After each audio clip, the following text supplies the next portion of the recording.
Hello guys, back to my channel Rebeka Das. তো guys দেখো, আমরা চার্চ থেকে বাড়ি এসে সারা দুপুর এই গরমের মধ্যে বসেছিলাম, আর এখন আমরা এখানে লাইন ধারে বসে আছি কেন কি এখানে অনেক হাওয়া আছে বলে।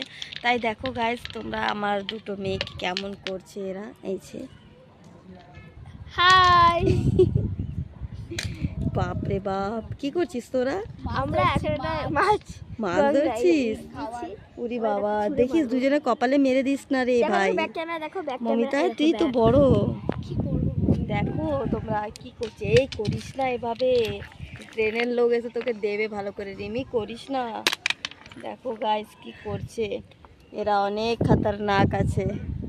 তো গাইস দেখো, আমি কি বলবো বলো তো, এরা বাচ্চা আছে, এরা তো বড় হয়ে গেছে। রিভু করলে একটু বানাতো, এরা তো ছোট্ট না, এটা বড় হয়ে গেছে।